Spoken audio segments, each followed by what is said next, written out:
This is Lecture 5 of Man in the World of Stars by Rudolf Steiner, entitled Human Faculties and Their Connections with Elemental Beings. Dornach, December 16th, 1922. The faculties needed by man in order that he may be able to confront the world and work in it during earthly life are connected, as I have shown, with his activities in the spiritual world between death and rebirth. This means, however, that here on earth man lives in certain spheres, which on the earth itself have no inherent reality, which manifest their reality only when observed in the supersensible realm. We will turn our attention today to the three domains which actually comprise all human activity on earth. To the thoughts through which man endeavors to assimilate truth in the world, to feelings, insofar as in and through his world of feeling man endeavors to assimilate the beautiful, to his will nature, insofar as he is meant to bring the good to fulfillment through it. When we speak of thoughts, we mean that domain through which truth can be assimilated. But thoughts in themselves cannot be real. Precisely when we are clear that through our thoughts we have to inform ourselves about the truth of what is real, then it must also be admitted that thoughts as such cannot be anything real. Just imagine for a moment that you were to be fixed as firmly in your thoughts as you are in your brain or your heart. If that were the case, these thoughts would indeed be something real in themselves. We should not be able to assimilate reality through them, nor could we ever express through human speech what human speech is intended to express if it contained full reality in the ordinary earthly sense. If every time we uttered a sentence we were obliged to work something heavy out of the mouth, we should be unable to express anything. It would rather be a matter of producing something. In this sense, what is spoken is not a reality in itself, but signifies a reality, in quotes. Just as thoughts are not themselves a reality, but merely signify a reality. And if we consider the good, then we shall find that what is formed through physical reality can never be called the good. We must bring up from the depths of our being the impulse to goodness, at first as something entirely unreal, and then make it a reality. If the impulse to goodness were to arise like hunger as an external reality, goodness is just what it could not be. Again, when you are looking at a statue, it does not occur to you to think that you can converse with it. It is merely semblance, and in the semblance something is made manifest, namely beauty. So that in truth, reality is certainly indicated, but truth itself moves in an element of unreality, and it is the same with beauty, the same with goodness. It is therefore necessary for man that his thoughts are not in themselves real. Just imagine, if thoughts were to wander around in the head like leaden figures, then to be sure you would be aware of a reality, but these leaden thoughts would not be able to signify anything to you. They would be something real in themselves. As truly as thoughts, as the beautiful and the good too cannot be directly real, so it is also true that reality is necessary in this physical earthly world in order that we can have thoughts, make the beautiful manifest in the world through art, and also bring the good to fulfillment. In speaking of this, I come today to a domain of spiritual science which can lead us very deeply into the spirituality that is around us here on earth and is essential for earthly existence, but completely withdrawn from the observation possible to the senses, and hence cannot be grasped by the ordinary consciousness, which depends, as you know, entirely upon physical perception. The fact is that we are surrounded everywhere by spiritual beings of the greatest possible variety, only the ordinary consciousness does not perceive them.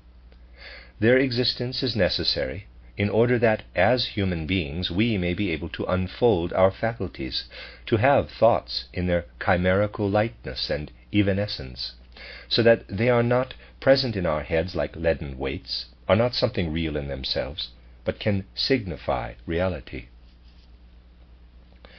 For this, it is necessary that there should be beings in the world who prevent our thoughts with their non-reality from immediately vanishing from us again.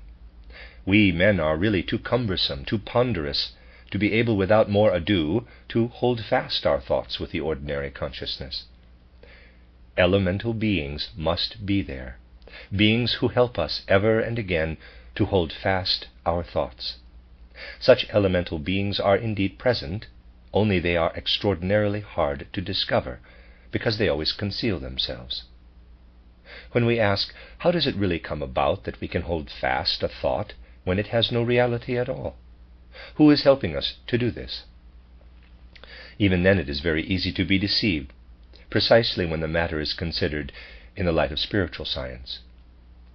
For at the very moment we begin to ask ourselves the question, by whom are thoughts held fast for men?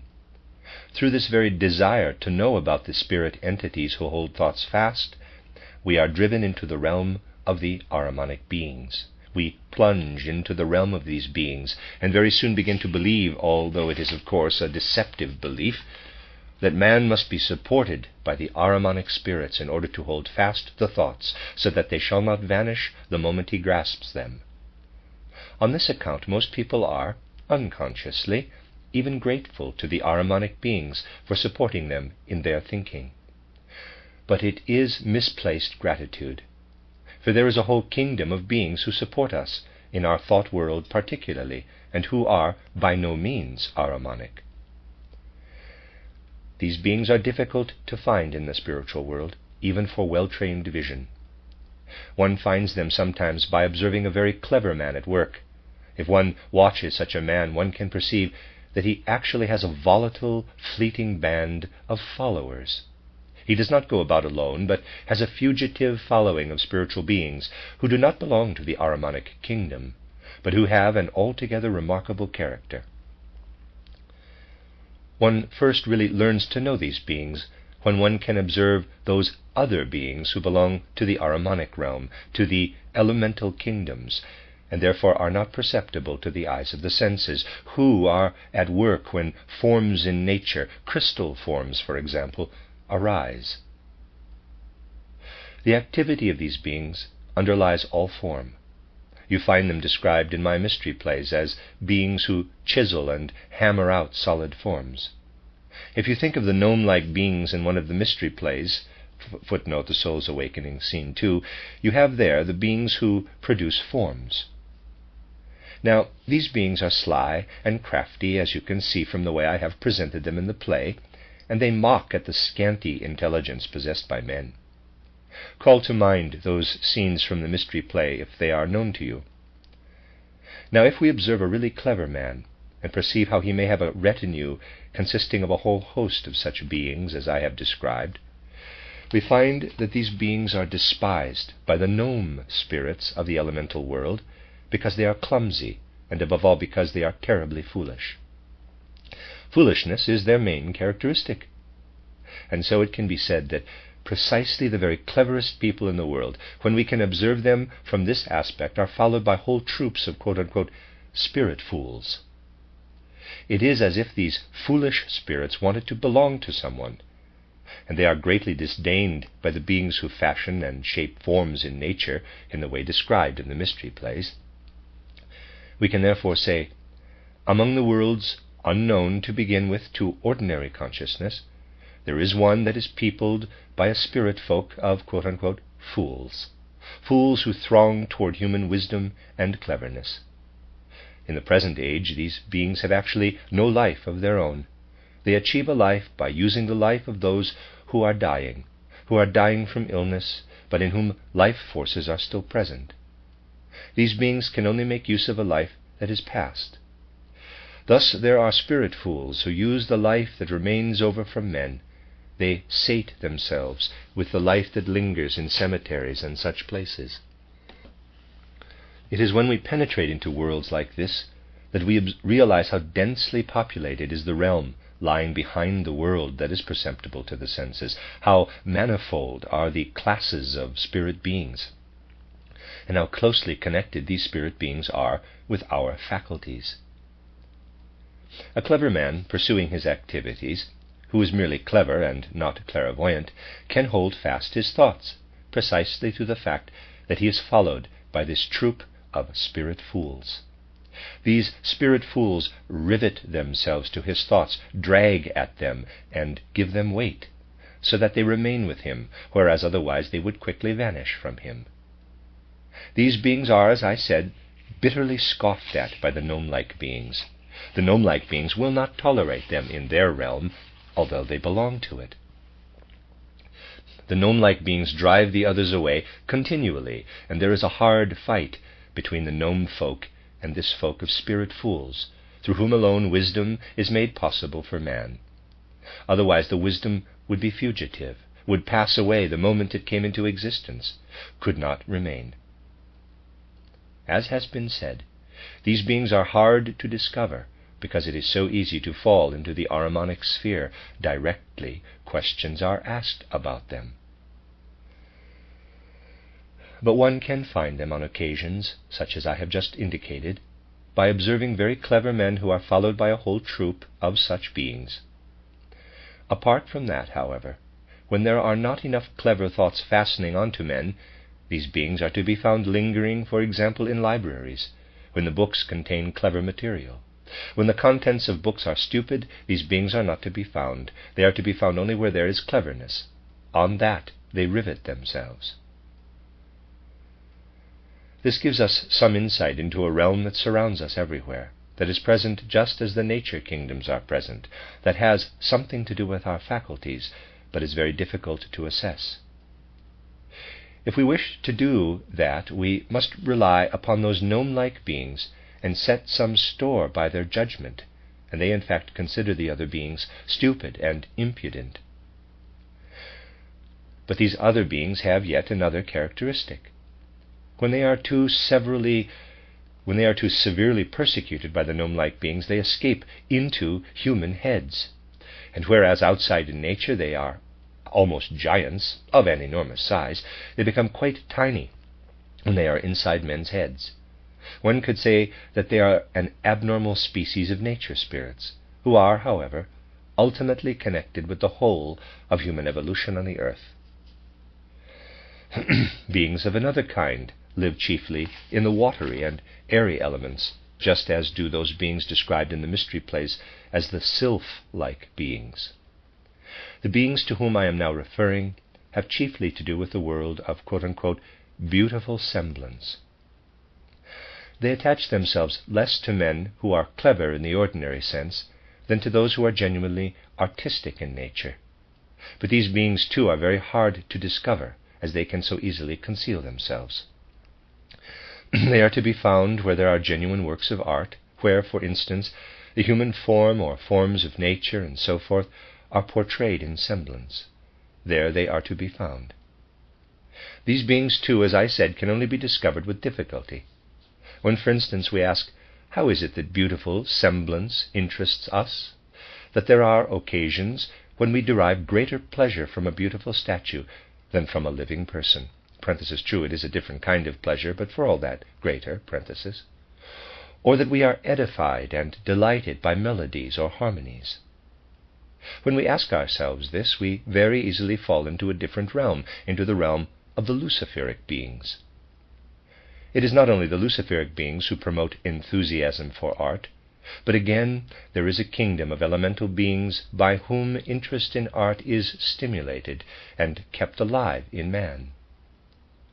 Without such beings, man would never be disposed to take an interest in beautiful semblance, simply because it is unreal. Now, the reason why it is so difficult to discover these beings is because they can conceal themselves even more easily than the spirit fools, for they are actually only present where beauty makes its power felt. And when we are wrapped in enjoyment of the beautiful, then we certainly do not see these beings. Why is this? In order to get a sight of them in a normal way, we must endeavor, while given up in some way to artistic impressions, to direct clairvoyant vision to the beings who are depicted in the same scene of the mystery play as nymph or sylph-like beings. These beings, too, belong to the elemental nature kingdoms, and we must project ourselves into them. We must, as it were, look with these air and water beings at the others who are present whenever joy is taken in beauty. And as this is difficult, we must turn to other means of help. Now, fortunately, it is easy to discover these beings when we are listening to someone who speaks beautifully, and whose language we do not properly understand, when we hear only the sounds without understanding the meaning. If we then abandon ourselves to the experience of this beautiful speaking, but it must be really beautiful speaking, genuine oratory, and we must not be able to understand it properly, then we can acquire the faculty, intimate and delicate as it is, of seeing these beings.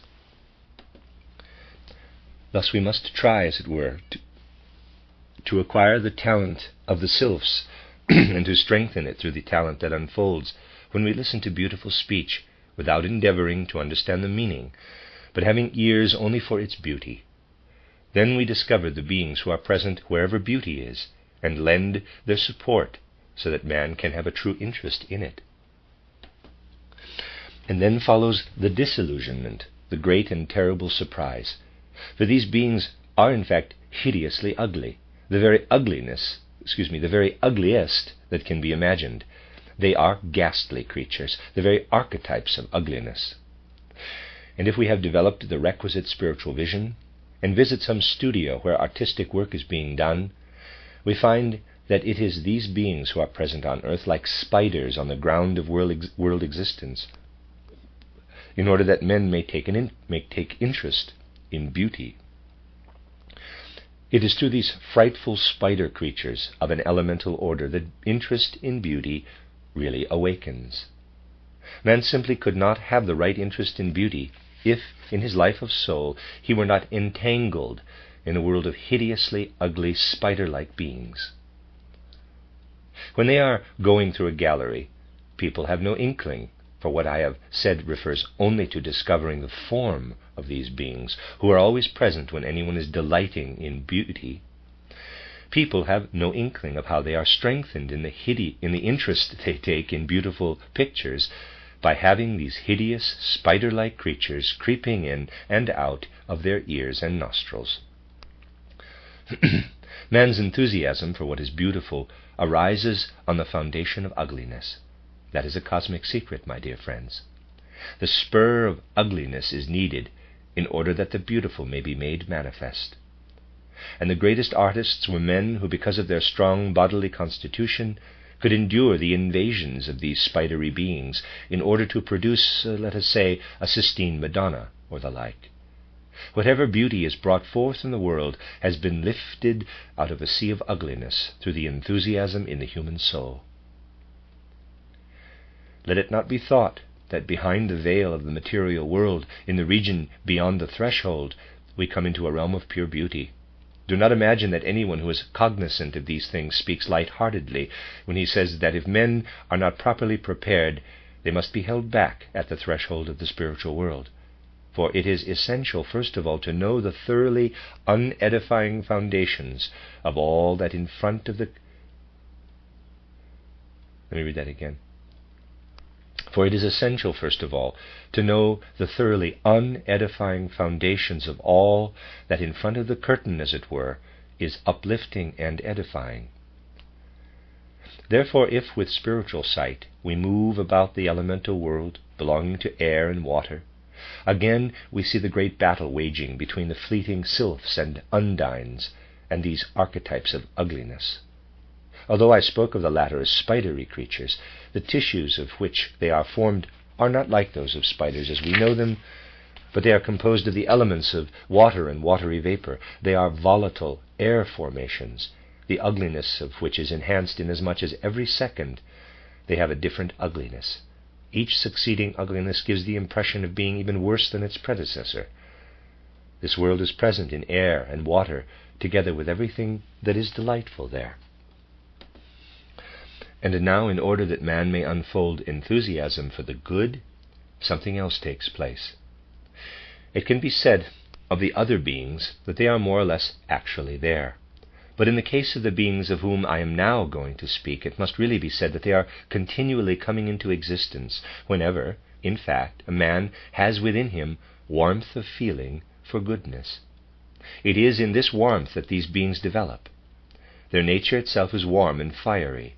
They live in the present, but their inherent nature is similar to what I have described in the book Occult Science in connection with the Saturn existence of man.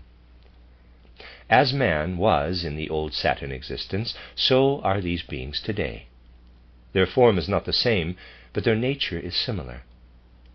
It cannot be said of them that they are beautiful or ugly or anything of that kind.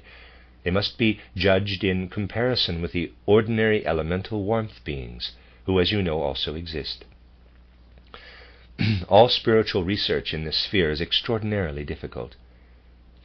It is very difficult to approach the beings who live entirely in warmth, that is to say, in fire in the old sense. And when one does come upon them, it is not very pleasant. One comes upon them, for instance, when lying in a high fever, but then as a rule one is not a really objective observer. Otherwise, it is a matter of developing the requisite faculty for perceiving these warmth beings by elaborating the methods indicated in my books.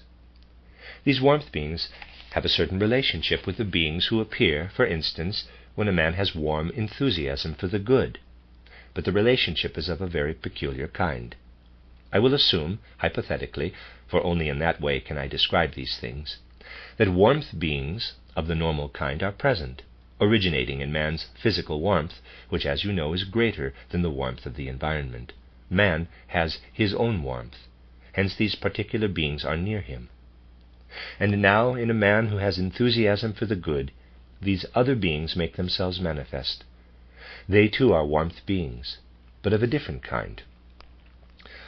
When they are in the neighborhood of the normal fire beings, they immediately draw back from them and slip into the inmost recesses of man's nature.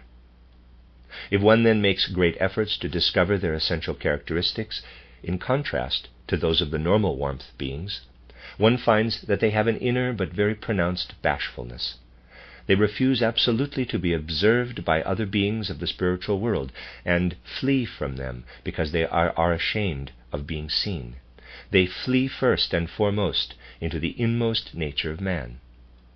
Hence they are hard to discover. Actually, they are only to be discovered if we observe ourselves in certain moments that it is really not so very easy to bring about at will. Just suppose that in spite of not being in the least sentimental, we are moved to tears simply by reading a scene in a book that grips us deeply and dramatically. Some great and good action is described, let us say, in a novel. If we have the power of self-observation, we can discover how whole hosts of such beings, parenthesis, who have such delicate sensibility that they do not want to be seen by any other beings of the spiritual world, parenthesis, flee into our heart, into our breast, how they come to us, how they seek protection from the other warmth beings, and in fact from any other beings of the elemental spiritual worlds. There is a significant force of repulsion between the normal warmth beings and these other warmth beings with their intense bashfulness, who live only in the sphere of man's moral life and who flee from contact with other spirit beings. These beings are present in far greater numbers than is usually imagined, and it is they who imbue man with enthusiasm for the morally good. Man would not readily acquire this enthusiasm for the morally good if these beings did not come to his aid. And when a man loves the moral, he has a real bond, an unconscious bond with these beings. Certain of their characteristics are such as may lead us to misunderstand this whole kingdom. For after all, why do these beings feel bashful and ashamed? It is actually because all the other beings in the elemental kingdoms of the spiritual world in which they live disdain them, will have nothing to do with them. They are aware of this, and the disdain to which they are subjected causes them to stimulate enthusiasm for the good. These beings have certain other characteristics of which I do not care to speak, for the human soul is so obviously upset at any mention of such hideous, spidery creatures. I therefore prefer not to refer to certain of their peculiarities. But at any rate, we have heard how what unfolds in the realm of the senses as the true, the beautiful, the good, unfolds from foundations which need the three spiritual kingdoms I have described, just as we on earth need the ground on which we walk. These beings do not create the true, the beautiful, or the good, but the thoughts which express the true, signify the true, need the spirit dunderheads so that they may move on their shoulders. The beautiful that man produces needs the ugly water and air spiders so that it can raise itself out of this ocean of ugliness. And the good needs a kingdom of beings who cannot show themselves at all among the other normal warmth beings, who must always fight shy of them, and for this very reason evoke enthusiasm for the good. If these beings did not exist, then instead of thoughts in our heads, we would have, if not exactly leaden soldiers, at least heavy vapors, and nothing clever could possibly result. In order to produce the beautiful, we should need to have the gift of imbuing it with actual life, in order that men's interest might be aroused. In order that here, in the world of the senses, there may be at hand what we need for the activity of thought, for the sense of beauty, for the will to arouse enthusiasm for the good, for this, three such elemental kingdoms are necessary.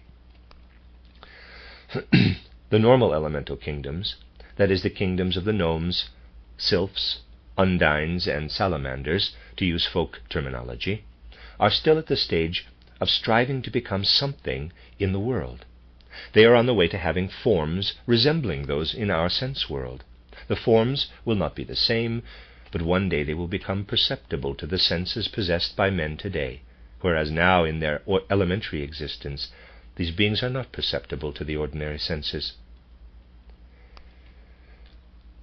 The beings I have now described to you have in fact already bypassed the stage at which men and animals and plants are today. So that if, for example, we were able to go back to the old moon existence which preceded the earth, we should there encounter the beings found on earth today as the bashful beings connected with moral impulses in man. On the old moon, they would have been perceptible as a real animal world, spinning as it were from tree to tree. But you must call to mind the old moon existence as I have described it in the book Occult Science. Everything in this moon existence was pliable and fluid, and metamorphosis has continually taken place. Among the beings there, spinning in and out, were those hideous beings I have described, those spidery creatures permeating the old moon and visible there. And there were also present the beings who, as spirit fools, accompany the wise on the earth today. They were a factor in bringing about the destruction of the old moon, so that the earth could arise.